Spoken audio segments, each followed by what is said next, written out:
Let's go, everybody. Welcome in Monday afternoon. I'm your host, Shadd Dales. Thanks for checking in to our latest Trade to Black podcast. Big takeaways that we're going to have deep inside look at what our takeaways were for the ALJ procedure, not a hearing, but procedure here this morning. And what we thought, is this a step in the right direction? And most importantly, if there's anything that we thought that was outlined that really, like I said, get some takeaways from today. As well, we'll look at the head of the new DEA, Chad Chronister. We'll look at his background and if indeed he's in favor of cannabis reform. So lots to talk about, important stuff as we welcome an AV here on a Monday, as I totally butchered that intro.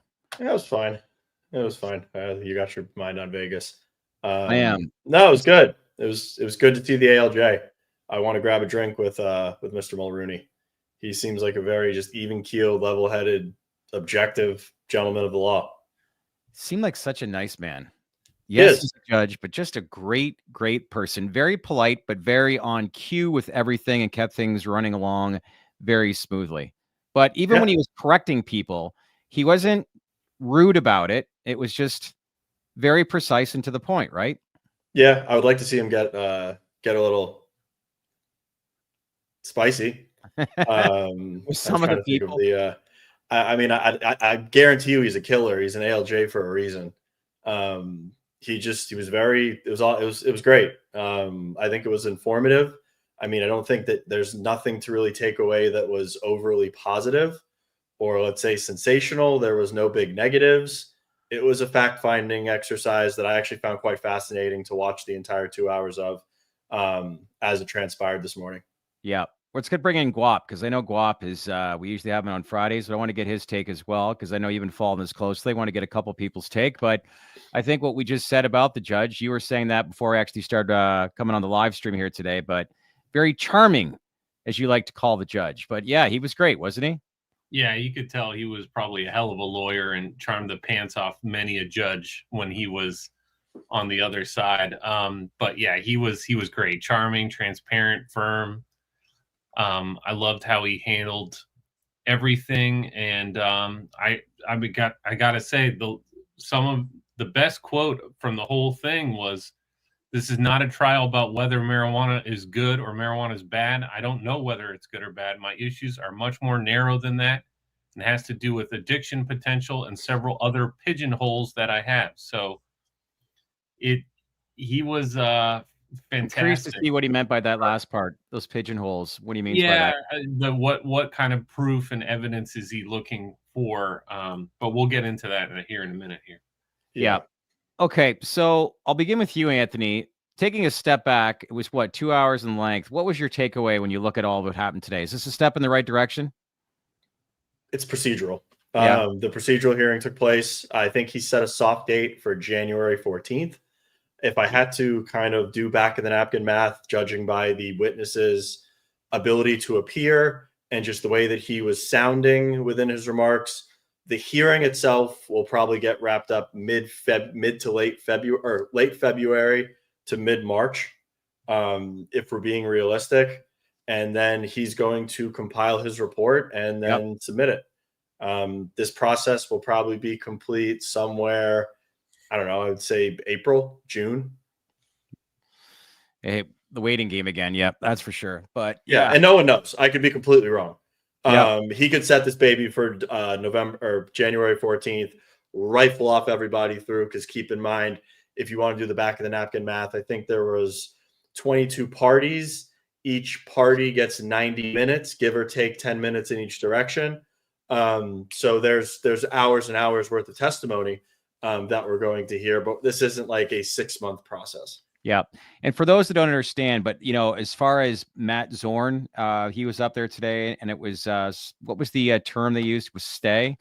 He wanted to file a motion of stay as it relates to another case, and I forget if that case was in district or federal court, but the ALJ was kind of like, well, you do understand the implications of if you do file that motion to stay, that implies that the hearing, or the ALJ hearing, is stopped dead in its tracks, and we do not know when the date to resume could be. The judge said that, I think, 2 or 3 times, like, you do understand the ramifications of what you're getting at here. So we'll see what happens. But yes, that was probably one of the more startling things to get revealed was that somebody on the pro side could potentially do something from a legal sense that would potentially greatly prolong this into timelines that there are absolutely unknown to anybody. It seemed like the judge was really trying to talk him out of it. Like if I were you, I wouldn't do that. And here's why. And he did that a few times actually, about sort of just talking people out of bringing forth a particular witness, saying that he didn't really think that the evidence or the testimony they would give would be considered an expert witness. So he was sort of talking people out of it, having looked at some of those pre-hearing notices that Zorn is doing a great job compiling this at marijuanarescheduling.com. So you can actually read some of these pre-hearing statements, which offers a preview about the evidence and the testimony that will be presented. And all that evidence is due by January 3rd. It sounded like some people still needed to do their homework. Yeah. Irish, yes. Sam was asking for 2.5 hours. I heard that part where he's asking for 150 minutes. And I think he was kind of startled by that request, when that was originally asked. I think 120 minutes is what he said was more than enough time. But, when these hearings get underway, Anthony, you'd mentioned to me that when it comes to Sam, this is not going to be the Kevin Sabbath show. Instead, it's a highly credible and well-trained attorney is going to be involved, along with a lot of expert witnesses. So once we get this rolling, I don't want to say problem, but how much of an issue do you think they're going to come with a game plan that's going to be very sophisticated? But do you see this as being a problem when it comes to rescheduling based on the game plan that they're going to have? Problem, no. I mean, they're probably going to state a lot of jarring things that are going to make a lot of people question what we're doing here and the legitimacy and if this is actually going to get done. That's what they're there for. Yep. The Sam's represented by Torridon Legal. That's Bill Barr's ex-law firm. These are a couple $1,000 an hour attorneys. They're going to have expert witnesses that are highly trained killers that are going to be put on that stand to do one thing and one thing only. And it's going to be discredit cannabis. That's going to be their job, to make an argument using science and data that contradicts the HHS and that paints cannabis as highly addictive, gateway drug. It's going to ruin your life, reefer madness, blah, blah, blah, and then some. That's what they are getting paid a lot of money to do, and that's what they are going to do. How that stands and how they can truly make an argument against what the HHS has put forth is yet to be determined. Mm-hmm. Do they have a point, you guys, when it comes to addiction? Because I think they do to a certain point, do they not? I think you could say cannabis is an addictive drug, but you can also say that cannabis is a therapeutic. There's a lot of things that are addictive. Nicotine's addictive. Caffeine's addictive. Sugar is addictive. Are any of those Schedule I substances? Right. No. Just because a substance is addictive does not mean that inherently it should be a Schedule I narcotic that's next to fentanyl. Again, if cannabis is addictive, it can't kill you. You can sit here and smoke, ingest, take as much as you want, and it's not going to kill you. Yeah. So as long as that danger does not loom, and sure, say what you want, I don't think saying cannabis is addictive is a bad thing. I mean, we need to kind of come to terms with some things in this industry. It could be addictive. It can also be therapeutic. It depends on the person. That being said, go ahead. I was going to say, like we talked about this with Eric Berlin before, like, court of law, when you look at all the data that was basically produced from this, like, redactment from a year and 3 months ago. But I think ultimately, like at the end of the day, you make up a good point where what's the approach that you take? And when you start comparing fentanyl, for example, as a Schedule II drug, those are two completely separate drugs. But do you think in any way, because of where that is actually scheduled right now, that in some ways could help the case in this particular situation? Absolutely. I don't think it does any. I don't think the addictive nature of proving that cannabis is addictive does not mean that it should remain on Schedule I. The two are not mutually exclusive. Yeah, there are tons of addictive substances, like I just said, nicotine, sugar, alcohol, caffeine. Those are not scheduled substances. Those are freely. Well, that's my point. Those aren't even highly regulated substances. Yeah. Making an argument as to the addictive nature of cannabis does not discredit the rescheduling initiative that is underway. We're going to say Guap? Schedule 3 means that cannabis has medical value. That's what HHS already put forth with 250 pages of evidence. You know, if anything, I think it'll be very interesting to watch this hearing and hear everyone and their opinion and all of that. But I think what's going to come out of this is not, you know, I'm not saying, I think it probably ends up on Schedule 3, but I'm saying a lot of the evidence that will be presented on the pro side, if I'm the judge, I'm sitting back, I'm thinking, why isn't this descheduled? Like, just like Anthony was saying, like, there's plenty of things that if you're allowing for personal freedom and, you know, some of the things that our country was founded upon, people are, you know, adults that can make their own decisions with their body. You know, how is cannabis really, forget comparing it to fentanyl all the time, like just compare it to alcohol, and you don't have to be a lawyer to win that case. Yeah. I can't remember what Eric said, but is there still a possibility that this could be rescheduled to a Schedule 2 drug? No, I didn't think so. Because the one question Irish writes, does Schedule 2 get rid of 280E? No, Schedule 2, we'd be more screwed than we are right now. Yeah. And that's an entirely different conversation. Yeah, I hear you. There was another question here. It was saying, yes, painkillers are more addictive than cannabis, and I 100%. Yes, and just because I'm saying that cannabis is addictive is not me saying that cannabis in any way is harmful or it's bad. Saying that a substance can create a dependency it's a fact of life. Yeah, some people get addicted to it, other people don't get addicted to it. It's just you can objectively say that something is addictive and still say that it has immense benefits to a lot of people. I had a crippling peanut M&M addiction for years, you know, and it's not on Schedule 1, 2, 3, 4, 5. Yeah. I learned last week that the big pharma industry in the U.S. alone produces between $750 and $800 billion of revenue per year. Like, well, but let's unpack that a little bit. Well, I'm just saying big pharma is also not the enemy. Like, big pharma does a lot of good. Like, a lot of good. No, I'm not gonna. No, go on. Modern medicine has made our lifespans greater than they were decades ago. Modern medicine has done a lot of good for humanity. It's also a business which has infected it, created toxic environments, and caused a lot of adverse effects from it. Yeah. But big pharma is absolutely not like. Do you remember the devil. Do you remember Dr. Peter Rand from Small Pharma that got bought up by Cybin? I remember Small Pharma, but not him exactly. Yeah. Well, they had some of the best IP in the industry. I remember interviewing him a couple of years ago, but he said, you know, one of the greatest inventions, believe it or not, in the 20th century, he said, in his view, were SSRIs back in the 1980s. They were good for the time during that time frame, but that's 40 years ago, and we need change. Which correct. The problem is the way that they addressed mental health was not curative. It was to put you on a pill, and you're going to be on that pill for the rest of your life. The problem is big pharma and healthcare is a for-profit industry, which technically you could argue that it needs to be, because if it wasn't for-profit, you'd have no capital coming in to drive innovation. But they are not the devil. I can't buy into that notion that big pharma is the big bad wolf. Guap, is that smoke coming out of your ears? What are you thinking, buddy? Yeah. I mean, look. Anthony's absolutely right. It's the money in it, and I shouldn't hate the corporations that are taking advantage. You know, show me the incentives, I'll show you the outcomes. I get that. And so, you know, you hating an entire industry and saying they're all evil is a bit overgeneralizing.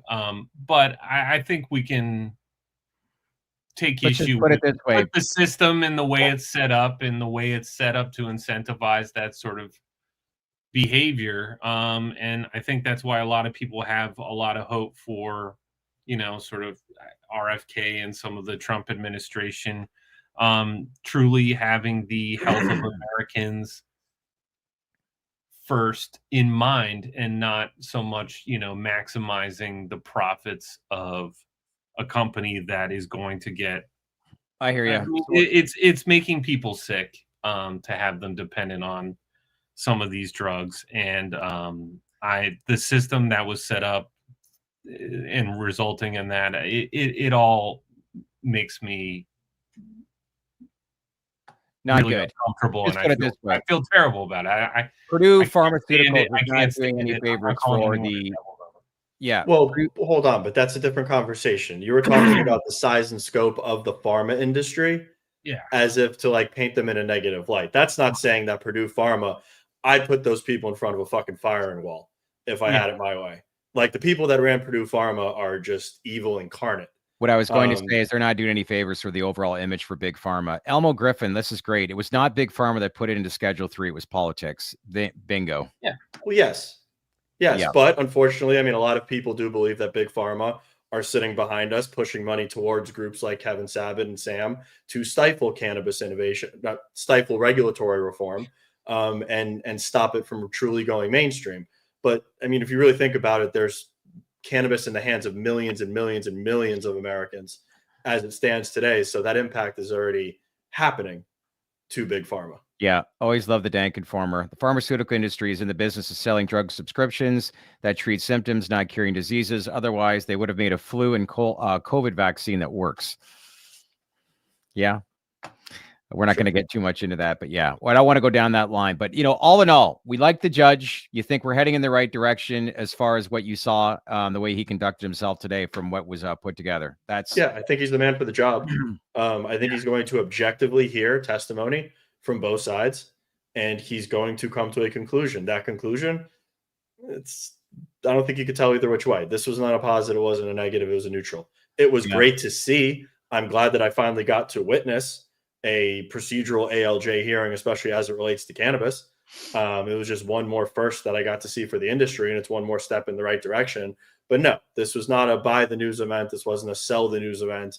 This was the beginning of us pushing this process forward. All right. So next steps timeline wise, we're now looking at January. Was it? I've seen a couple of different dates. So is there a deadline that's due on January 3rd or the 14th? What are we looking at? That's the homework. He kept referencing a homework date that is in the first week of January. He softly circled January 14th. Okay. For the beginning of the testimonies. That's not a firm date whatsoever. That could still get pushed out. Mark Landers writes, what do you think the judge meant by moving the needle for him? Because I did hear that a number of times. 75% of this was taking attendance. Talk about homework date, right? Taking attendance and party planning committee, like trying to figure out if you're available on a certain date. So 75% of it was that. You know, honestly, the pre-hearing notices that offer a preview about what evidence they're going to present is far more interesting and has way more substance. You can read that if you really, really need to know before the next hearing, also, sometime in mid-January. There's also some variables here that no one's really talking about. Which is? Ann Milgram is probably going to be gone by the time this hearing concludes. Ann Milgram is not going to be the DEA administrator when this ALJ judge hands down his ruling. Which Merrick Garland is not going to be the Attorney General of the United States when this ruling comes to a head. This is very malleable from where it is today. Ann Milgram and the DEA, as far as I'm concerned, I don't want to say they don't matter, but they're not going to have any say really here moving forward. This whole process is going to conclude long after they are gone. 100%. Gretchen, I agree with you here. Judge was saying, don't blow your mind on, I won't say on some of the other stuff, but talk about what will help motivate him to move the schedule, which completely makes sense. And there's lots there. Yeah. He was very clear about, if you got a bunch of anecdotal evidence, I don't want to hear it. If you got a witness who's only going to provide anecdotal evidence, don't bother bringing him. Don't waste my time and your time. Bring data. His definition of expert was, you know, basically someone with degrees who has data. Yep. Well, the DEA makes the final ruling, as you said, Gretchen, after the judge makes his determination. That's what we've discussed for quite some time, which brings me, go ahead. Let's talk about that. Well, let's move. the new Oh, go ahead, Shadd. Well, I was going to segue into that. We're now looking at Donald Trump made his announcement over the weekend. DEA, the head is Chad Chronister. A little about him, sheriff of Hillsborough County, Florida. You imagine being the sheriff of Hillsborough County, Florida, and your name is Sheriff Chad Chronister. Built a reputation for being tough on crime policies with the focus on rehabilitation and public health. He is going to be the head of the DEA. And as we've said, with some of the timelines that you've discussed, there is no way that Ann Milgram is going to be the head of the DEA once there is any kind of movement with this, knowing that next month is already January. Saying that, what do you think of this announcement or appointment? And what can we take from this as it pertains to rescheduling? It's good. It's good. I mean, it's somebody that celebrated the decriminalization of cannabis. And I forget which county. And I think it was actually in Hillsborough County in Florida. But I also kind of want to give this caveat. People in Trump's administration have positive views on cannabis to a certain degree. That does not equal action. When we're talking about people and talking about that they think positively of cannabis, that does not sit here and say that we are endorsing them, that they are 100% going to get something done. There is absolutely no degree of certainty on timing. There's no degree of certainty on action. So talking about these people in a positive light, yes, it's good. Yeah, they've said something positive on cannabis. They've acted positively in a way towards cannabis, but that does not mean that we are going to see anything out of them. This just bodes well for the cannabis thesis if you do think that they are actually going to move on any of these actions. One thing's for sure. He loves his people from Florida, doesn't he? Yeah. I mean, his chief of staff is from Florida. I mean, I'm assuming her ties are pretty deep to Florida. Yeah. Trump's picking, I don't know where Kash Patel is from, but if somebody on Jeopardy had the question, I would guess that he's from Florida. It's a Florida cabinet. My favorite tweet of Anthony's recently was "Make America Florida Again," because that MAFA. It definitely seems that way. Also, let's just acknowledge that Chad Chronister is quite possibly the best name in this entire administration, if not Bondi, Rubio. Yeah, that's a great name. If I was Chad Chronister, I would start a cannabis company. That's amazing stuff. Are you going to be serving in Trump's administration or cabinet? Not been called. No. If they need a cannabis czar, I would love to take the appointment. Yeah. Irish writes, I heard he gets his advice from Dr. Dre's album, The Chronic, as you guys were actually chirping me before the actual podcast. But yes. I mean, this guy, you know, if you're a sheriff in Florida in 2020 and possession is reduced to a misdemeanor, it is kind of going out on a limb to really publicly support and applaud that. I would say, well, how many other sheriffs in Florida were going, that's a fantastic move. You know, but you have to think about it. You have to think about it like this. I've never met a cop in the last 5 or 6 years that doesn't want to deal with cannabis. They're sick of it. They don't want to deal with cannabis. They don't want to deal with the bullshit. They don't want to arrest people for cannabis. They don't. They've got plenty of other things to deal with. Domestic violence, opioids. Like, they've got so much other shit to do than arrest people and come down on people for cannabis. It takes away time, it takes away resources, and it takes away money at the end of the day. Yeah. Like, they really don't want to do this. They would rather it be decriminalized. Cops aren't anti-cannabis. They've gotten with the times, and it makes their life easier. Agreed. They're on the ground every day. I mean, you know, it's their job to enforce the law, but in many cases, a lot of departments just kind of look the other way because they got better things to do. You're absolutely right. How do you think this working relationship will be with him and RFK? Any idea? Zero idea. Let's see if RFK gets confirmed first. God. Yeah, I mean, I just keep coming back to the point. That's not a done deal either. Yeah, I just keep coming back to the point of, if RFK gets appointed and through, if Chronister gets put in place, what bearing does any outcome of this hearing have, or past precedent from the DEA, if there's new people that are involved that could just sign it and say, all right, tough, this is going through? If Trump's like, hey, Schedule 3 needs to happen, RFK's at HHS, and they're like, congratulations, we don't care what any of this said. it's going through. They already have the OLC memo. They already have the HHS report. The DEA is on the record of saying the two-step process was deemed legit.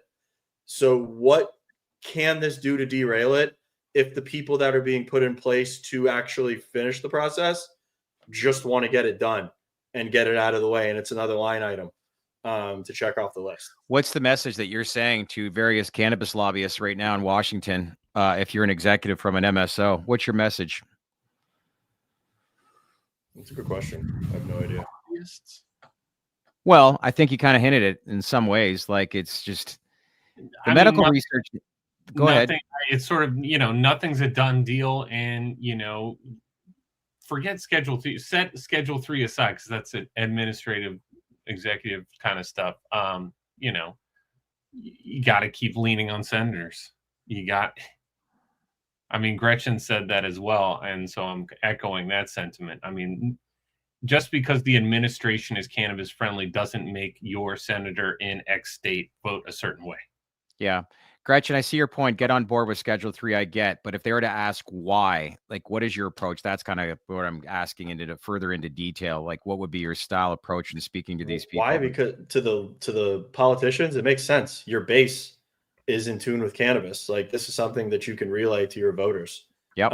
The optics are good around it. It's not the boogeyman anymore. I guess the optics can be bad depending if you come from the South. So if they're notoriously known as like economic type people, what's your approach then if you're based off of that narrative?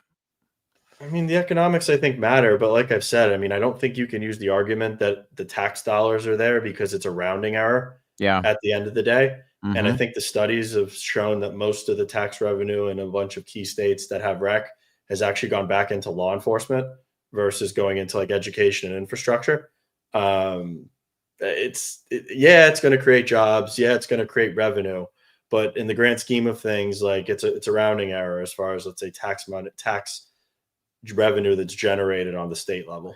Yeah, incremental steps. Gretchen, you make a point. We need a lower schedule to open the door for political cover to legalize. I agree. To your point from earlier, Mark Landers writes, what happens if the hearing is delayed and Trump's people want cannabis rescheduled? Can they go ahead? That'd be a question for Matt Zorn and Shane Pennington that I don't even know if they'd answer, because I think they're just both in their lanes right now. And I can actually respect that from a professional standpoint, but that is way above my pay grade. I don't know what happens if Chronister gets installed, RFK gets installed, and they're just like, hey, we want to get this done. The hard work's already been done. The HHS report is done. That's science. That is a very well thought out document that the OLC has backed and rubber stamped with their stamp of approval. Like, I don't know what happens if they get in and they're like, all right, well, screw this noise, sign it and just get it done. I will eat pie, but Mohammed Shaheen writes, does Biden do an executive order to deschedule before he leaves office? He can't do that. An executive order. My point is like, no. People thinking that something's going to get done during lame duck, you're crazy. They would have done something already. No, he can't do it. He can't do it if he wants to. Yeah. An executive order, you cannot deschedule cannabis via an executive order. An executive order, descheduling cannabis is fundamentally changing law. That has to be done legislatively or administratively. It has nothing to do with lame duck. The president does not have that power. That is absolutely impossible to do. People still thinking that the Democrats are going to do something the 11th hour. I'm like, you're crazy, man. Move on. Some people might be surprised, but I'll leave it at that. Including me? Yeah.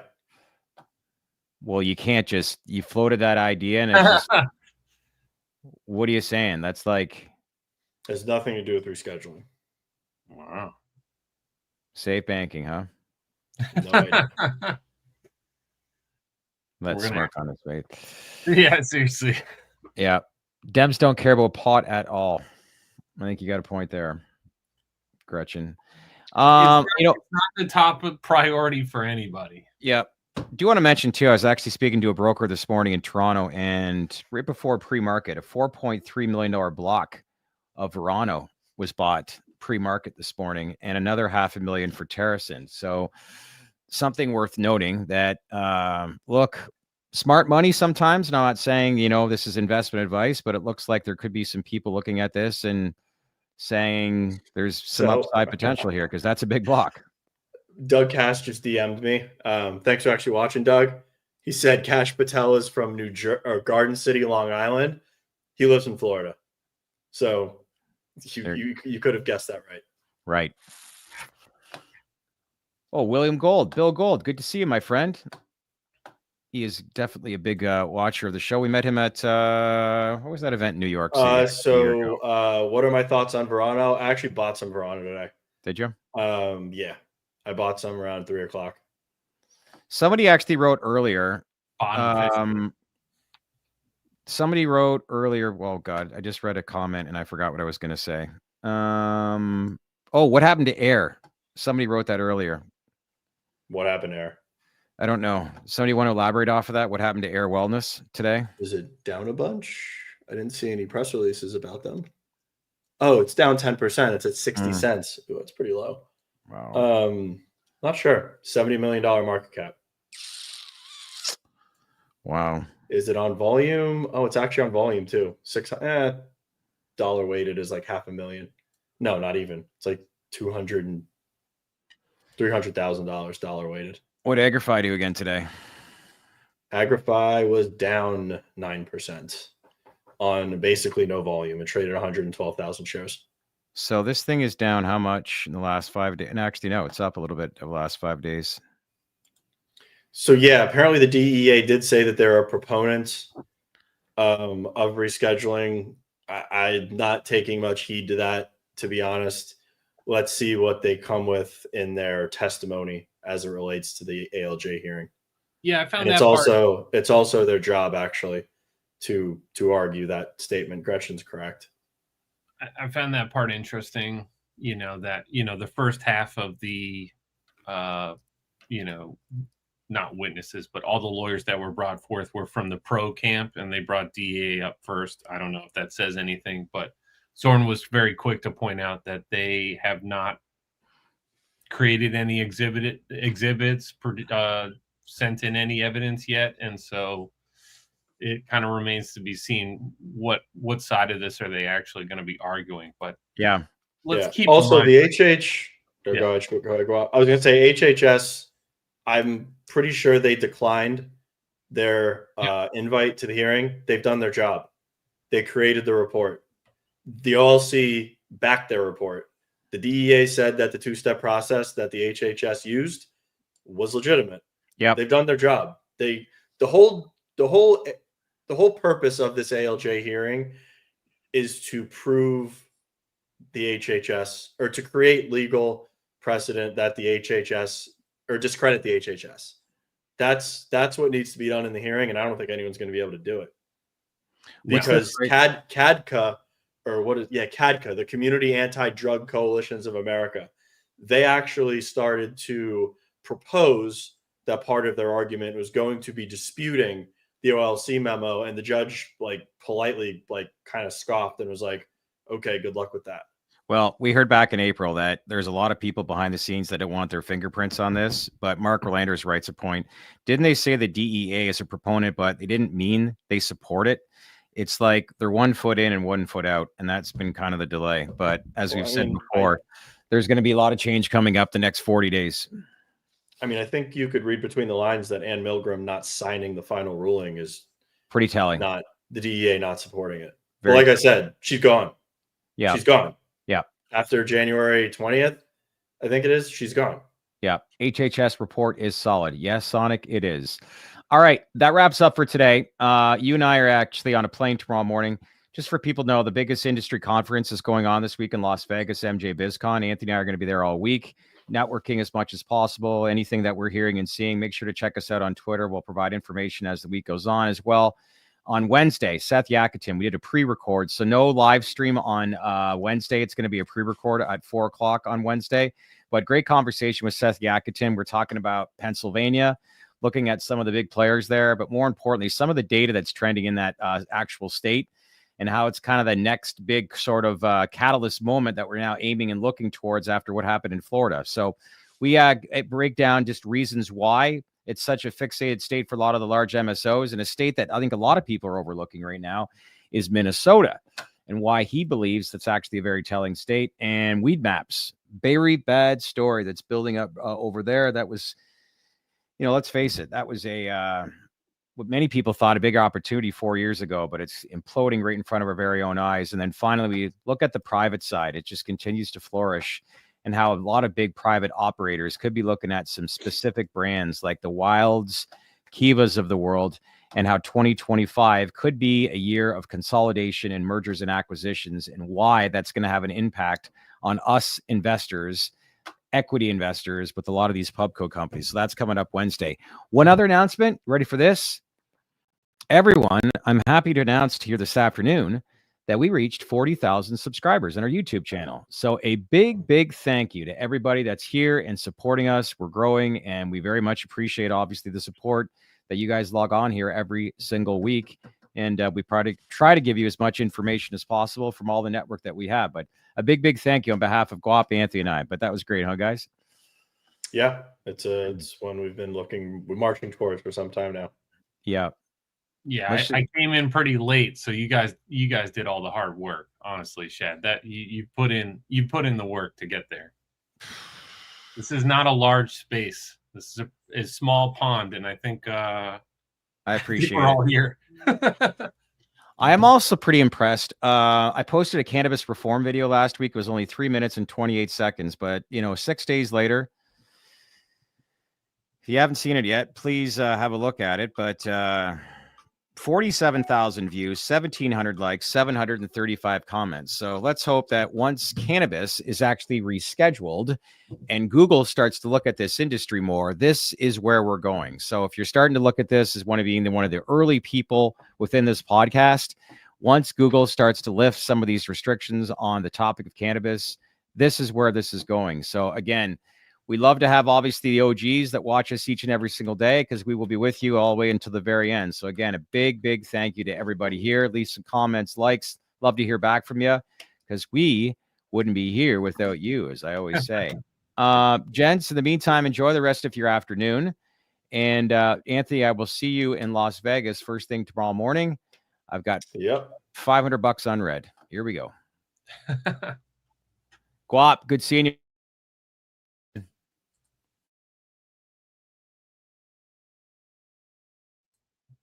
Hey, everybody. Stay connected here. The latest Trade to Black podcast. Another great episode under the belt. What'd y'all think? Do you like what we had to say? Please leave any comments below. And as usual, make sure to subscribe to our Baked In newsletter. Check us out on Apple and Spotify. And if you haven't done so already, make sure to smash that like button, leave some comments, as I said before, and subscribe to our channel, because we wouldn't be here without you. Thanks again, everybody, for watching.